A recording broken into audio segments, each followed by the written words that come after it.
Hail and welcome to the second video, second part of the ending of ARMR Reflections. Whether or not this video will be a part of the previous one that you might have already seen, or a different video, will completely depend on the length of it. Because here's the thing, I want to talk a bit about that ending because I enjoyed the game. I didn't like the ending that much, and it was because of the disparity between the players. I already told the players this, but I want to tell you guys about it. Because during the fight against the golden-eyed elf, the player playing James said, "I see more camaraderie coming from the Avengers," and you know the Avengers are a very haphazard group of heroes. And I was like laughing, oh yeah, that's true. But then I started thinking, the discordant note here is you, sir, because 2 out of the 3 players decided we want to talk to this guy because we have seen time and time again that we can talk through things. There are some people we can't talk to, like the Black Warlock, but usually we talk to people to solve things. And he is the only one jumping the gun and attacking people, like what he did with the gatekeeper, that he got killed. He got killed by the gatekeeper because he decided to attack him when everybody told him don't attack him. And everybody was being very diplomatic, doing as they were instructed and just passing through. But he wanted to attack the gatekeeper and cost him a life. Then, that thinking back, me as a game master, I should have penalized them by giving him a permanent negative level. It's like, you did that, now you live with the negative level. Because they told you, don't attack this guy. I should have done that, to be quite honest. I blame myself. Sometimes I'm known for being a very tough game master to play under, because back in college I was called hard mode because I make my games very challenging. But although my games are challenging, I am fair. But sometimes I feel I'm too nice to my players. Cause thinking back, Siren, it's gonna be there a while, isn't it? I can wait. There you go. Alright, so me thinking back, I think I should have just given him a permanent negative level. I don't know how the player would have thought about that, but it's like, you dug your own grave, now you lay in it. That's how it is. So yeah, I blame myself for not being a little bit stronger. Regardless of, everybody told me they enjoyed the game a lot. It was the first full campaign of Proja's player and Sestana's player, so they liked it a lot. James is a veteran player of mine. Like, he plays in almost every single game I run. We're best friends. You might know him as Paladin from Trying to Stay on Topic, actually. Link somewhere in the internet. But yeah, I would have liked for all the players to either attack the GoldenEye Elf or talk their way out of that fight with the GoldenEye Elf. And honestly, I think James should have just stayed his blade and just listen to the guy, because again, the guy, a couple of turns, the guy used Dimension Door to teleport a little bit away from James, because he was being flanked between James and High Commander Krona, and he teleported away, and the next turn he didn't do anything until James went up to him and attacked him again. And he was, during all the fight, he was saying like, what have I done to you? Why are you attacking me? What is the problem? At that point, we were not playing with alignment, but at that point I would told him, bump down your alignment to evil, because you are doing an evil act. That guy was defenseless, he was attacked unprovoked, and you want to murder him. That is evil. I don't care what reasoning you can give me. Oh, he was working for the guy. Yeah, the guy is evil too. And he will tell you, yes, I am evil. I am vile. I am despicable. He told the other characters, I am a very evil person, but if you buy me off, I'm not gonna kill you. I'll just wait for you to die of no natural causes because I can be patient. But you're attacking somebody that is not doing anything. So if we were playing with alignments, I would have just bumped them down to evil instantly.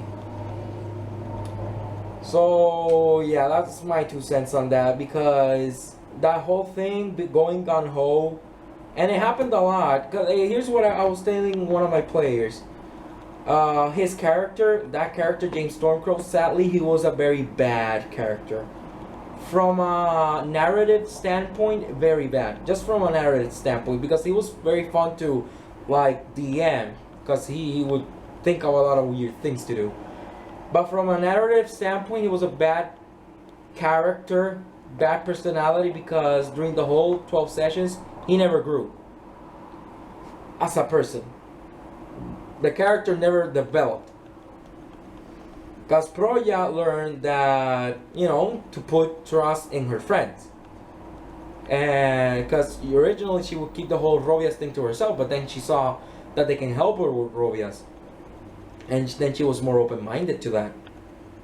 And when people would suggest things for her to do, she would be more open to it after that. And Sestana, she learned to... sometimes you need to trust your enemies as well. And she also learned to let go, because she was so focused on saving the drow. Eventually she learned, she asked them after the game was over, after the final fight, do you guys want to go back with Melek? I wouldn't mind. It's your life now. So she learned to let go. You know, she learned to let go and to enjoy being a drow. You know, she went back to being with other drows in Oglinda. And also Proya, her and her husband had this thing of open relationship where they were gonna go their separate ways, but whenever they could be together, they would be together. After that, she realized that, you know, how much she loved him, and she went to live with him afterwards, because he almost lost an arm because of something James did as well. James started the game pissing off people he shouldn't have been pissing off. And he finished the game pissing off people he shouldn't have pissed off. And he went through the game pissing off people he shouldn't have pissed off. And he was shown time and time again that what he was doing was wrong. Time and time again he was being shown, your way is not the correct way. You're too brash. You do not think things through. Now, I don't know if that was the purpose of the player, to just make an extremely stubborn character, because if he did, he succeeded. Because again, I didn't mind running games for that character. Because, you know, if he pushes, I'm just going to push harder. That's why in a session where he got caught sneaking around, some guards got him, was like, what are you doing? He's like, oh, it's none of your business. Then they beat him to a pulp, because it's more of us than you. And he said, oh, if you all were so brave, you would fight me one-on-one. And they told him, no, you came in here, you don't get to pick if you're gonna fight us one-on-one or not. We're all gonna beat you to a bloody pulp. F you. That's how it is. The whole thing with the gatekeeper, that he's like, oh, I'm gonna attack him. Everybody told you that thing is powerful. It's a powerful demon. That the powerful demon was also incorporeal because of a magic item. Well, them's the break, son. Then, yeah, it's just spent the whole. Oh yeah, when they were with Melek, and Melek, you know, was calmly talking to them, and he said, "Oh, I want to fight you one-on-one." And he said, "You sure about that?" That he almost got killed that time as well. James almost got killed. James got killed once, almost got killed like 3 times. Because I'm counting the part with the guards beating him to a pulp. Zapala was mostly fine, though she got banged up a couple of sessions. And Proya actually went into the negatives like twice during the whole game. But yeah, James, he was the discordant note, because Proya and Sestana, they wanted to talk things through. They were more open-minded to other ideas. James was close-minded from the beginning and ended up close-minded. that I didn't mention the epilogue for James. I need to let the player know, because this is what I'm gonna add to the game when I make the video game. Because he told me, oh, my character just went down south and he started doing odd jobs for the Jacks again. And he's gonna look to see if he can find a suitable substitute for him to go be with Melek. Because Melek told him when he spared him, I'll spare your life, but you have to come and be the new commander of Banshee Keep. And he had said yes on my word. And he gave his word. And then he left south. So his epilogue, and I'm adding to this because I am adding this in the video game. Because to be quite honest, James was a very unlikable character. Very, very unlikable character. This is the type of character that you enjoy watching in TV just to see how he's gonna get in trouble, to see what's gonna happen to him. He's the kind of guy you love to hate. It's like, oh, this guy again. Yeah, sure, he's one of the heroes, but this guy's a prick. Because you can recognize he is a hero because he is very stoic. He is by the book, and he is what the keeper says goes. You know, he's very religious as well. He's very pious in his own ways. But he's still very despicable and a very dislikable character. Like the time he just killed a man that took his horse, that didn't know who the horse belonged to anybody else. Again, his alignment was evil if we were playing with alignments. But we weren't, because I don't like alignments. Then, so yeah, this is his epilogue. Yeah, he went down south, but eventually, and I taught them that Melek is really good at tracking down people, because he found Robias, the prince that had the clockwork army, and the prince that was really good at hiding, that had a lot of copies and clones of himself. Melek found that guy. So what's gonna be added in the video game is that Melek is gonna find him, and one of the last scenes of the video game is Melek just killing him. And it's not gonna be kill him in the at night or anything. No. He promised him, you break my vow, I'm gonna bring you back to this watchtower. I'm gonna stab a necromantic sword through your chest, so while you're falling from 10 stories high, you can see the realm of the render as you're dying. And this is gonna take you straight to the realm of the render. And that's how James' story is gonna end. I'm sorry if the player doesn't like it, but you broke a vow that you made to Melek. And Melek doesn't take that lightly. And Melek showed you that he has the backing of his people, and he is more powerful than you. So yeah, I mean, the three of them could take down Melek, no problem. But one-on-one, no. Because again, the three of them could take down the gatekeeper.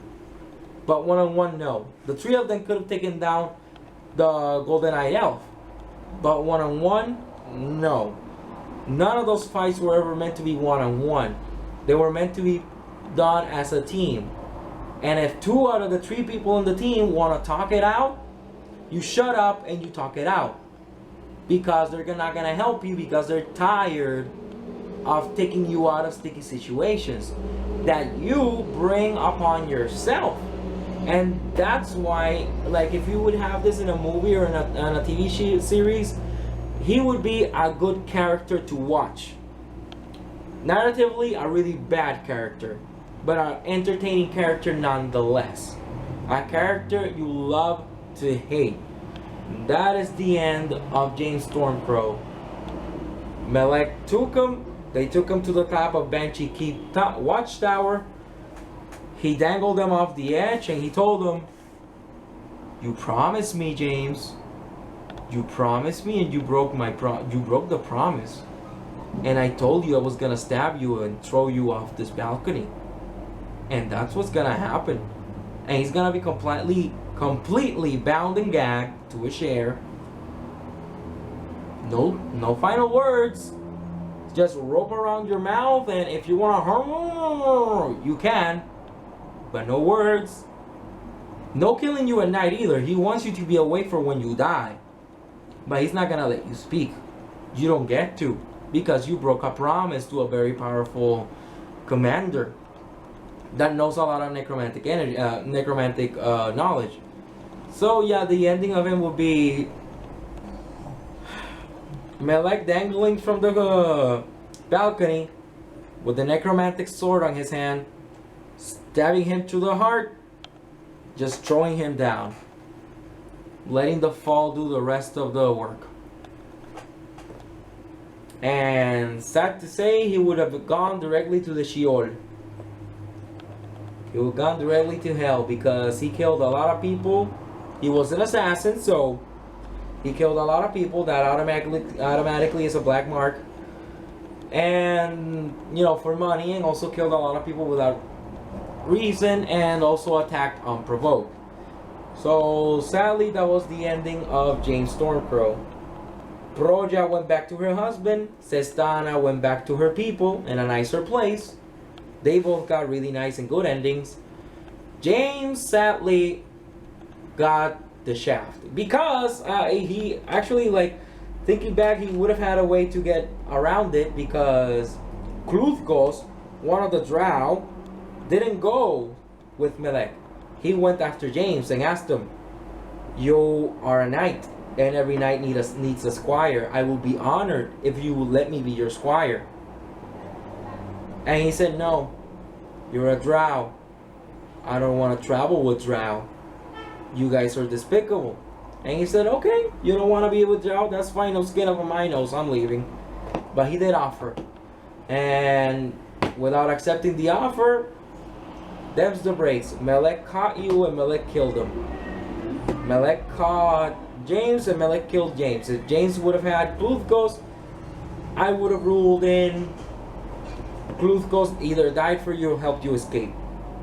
Or between you and Kluthgos, you took down Melek. Because Melek is powerful, but on a 2-on-1 fight, he's not going to fare as well than a one-on-one fight. Because on a one-on-one fight, he's focusing.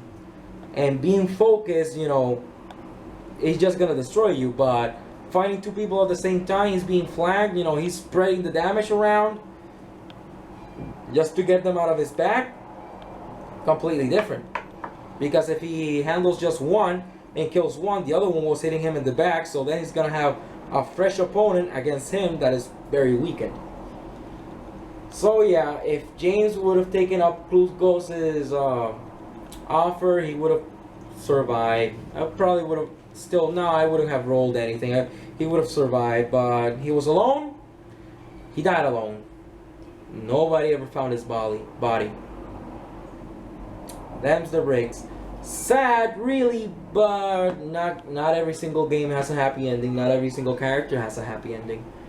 The game was fun. I loved doing the final boss fight was against an unprepared combatant.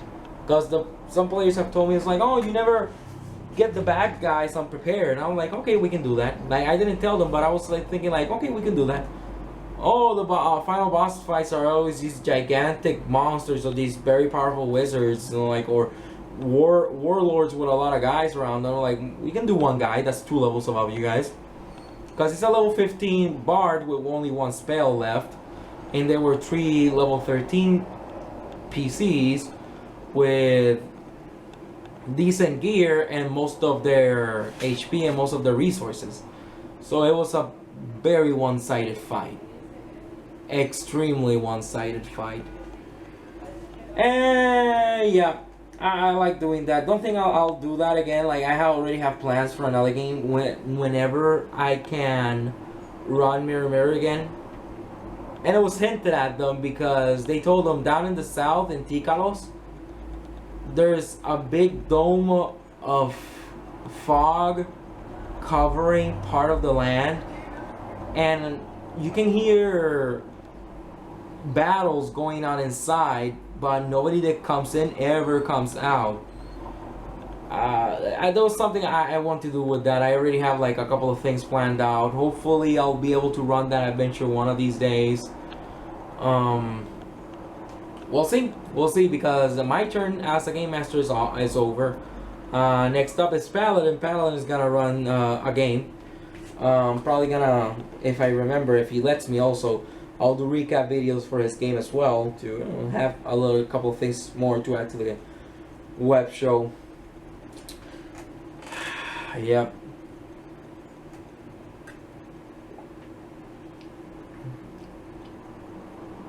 If it would have been up to me, James would have been made the Baron of Messingland because he is a knight and he is noble, so he has the right to. That was one of the original ideas I have planned out for him. Actually, like, I have that planned out for him, make Drummond the new Archduke. That was one of the ideas. So yeah, Drummond is Archduke now of Geas. And James, sadly, he is dead and under a couple of feet of snow. So they're not even gonna bother digging him back up. They don't care. That's what you get for breaking your vows, breaking your words. In the meantime, since Stan and Proya would catch up once in a while, because, you know, they're both magic users, they both have the means to. Good game, bittersweet ending. But like I said, not every single game has to have a happy ending, and oddly satisfying seeing such a despicable character getting his just desserts. Anyways, yeah, this is gonna be a completely video apart. This is ARMR signing off. Thank you so much again for joining me during these crazy last 3 months and a half, 4 months. Hopefully the video game will be enjoyable. I'll see whenever I get to that because I still have Project Blood Souls to finish, so I can start distributing it. That's gonna be very interesting. You all have fun, alright? Remember, the game doesn't have to have a happy ending. Make it enjoyable though. If it's not gonna be a happy ending, make it a memorable ending that the players will be telling their friends for days to come. And James, I'm sorry, Mr. Jack of Knives, but you work with forces beyond your comprehension, and you just didn't cope.